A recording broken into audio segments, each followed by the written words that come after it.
सबसे पहले तो मुझे भारी ऑब्जेक्शन है इस बात पे कि बार बार एक ऐसे व्यक्ति को जो जेल की हवा खा के हैं भ्रष्टाचार के मामले में, उनको पुरुषोत्तम श्री राम के साथ कंपेयर किया जाता है। और हमारे यहाँ एक कहावत है कि अब जो दिल्ली है वो राम भरोसे है। इसका मतलब ये होता है कि जिन लोगों की जिम्मेदारियां हैं उनको तो कुछ करना नहीं है, तो जो राम करेंगे वही करेंगे। तो राम के भरोसे आज आम आदमी पार्टी ने इस पूरी दिल्ली को छोड़ दिया है। और कहीं ना कहीं आप देख रहे हैं कि पिछले कुछ महीनों में, और खासतौर पे अगर हम 10 साल का भी ब्यौरा देखें, तो आम आदमी पार्टी आज पूरी तरीके से एक्सपोज हो चुकी है।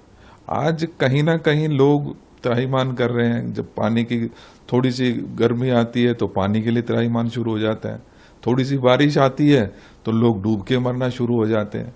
बिजली की क्या हालत कर दी है, 5 रुपए एवरेज बिलिंग रेट होता था माननीय शीला जी के समय में, आज 10 रुपए हो गया है। पानी की सब कहते थे कि फ्री देंगे, गंदा पानी पूरे दिल्ली में सप्लाई किया जा रहा है। तो कहीं ना कहीं मैं समझता हूं कि आज वाकई में जो दिल्ली है वो राम भरोसे चल रही है। जहां तक जिस तरीके से अपने आप को एक डमी मुख्यमंत्री के रूप में आतिशी जी ने पेश किया, इससे कहीं ना कहीं महिलाओं की जो भावनाएं थी, जो कुछ उम्मीद लगा के बैठी थी कि शायद कुछ काम हो पाएगा, एक महिला आई है कि महिला का सशक्तिकरण होगा। और दिल्ली जिस तरीके से पिछले कुछ सालों में रेप कैपिटल के रूप में उभर के आई है, हर रोज 3-3 रेप होना, ये कोई छोटी बात नहीं है। तो लोगों को उम्मीद थी कि आतिशी जी आई हैं तो कुछ ना कुछ समस्याओं का समाधान होगा। इस दिल्ली ने, जिसने आदरणीय शीला दीक्षित जी को काम करते देखा, दिल्ली को बनाते हुए देखा है, तो बहुत सारी उम्मीदें थी कि एक और नई महिला आई है, शायद कुछ ना कुछ दिल्ली का भला करने का काम करेगी।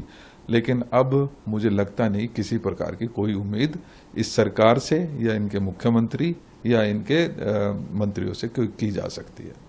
सवाल आपसे पूछना चाहूंगा, जो कि बीजेपी की सांसद कंगना रनौत ने एक बयान दिया है कि जो 3 कानून थे, उनको विपक्ष कहता है 3 काले कानून, आपत्ति दर्ज कराई गई थी किसान संगठनों में, फिर वापस कर लिए गए थे।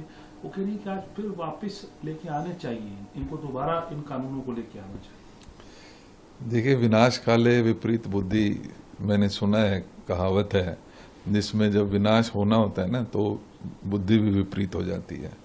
और कौन इनको बढ़ावा दे रहा है, क्यों इनको रोका नहीं जा रहा है? बार बार इस तरीके के जो बयान है, कहीं ना कहीं ये भारतीय जनता पार्टी के ऑफिशियल बयान है। और मैं कहना चाहता हूं कि हरियाणा की जनता हो या फार्मिंग जितनी भी हमारा सेक्टर के लोग हैं, वो इसको बड़ी नज़दीकी से ऑब्जर्व कर रहे हैं।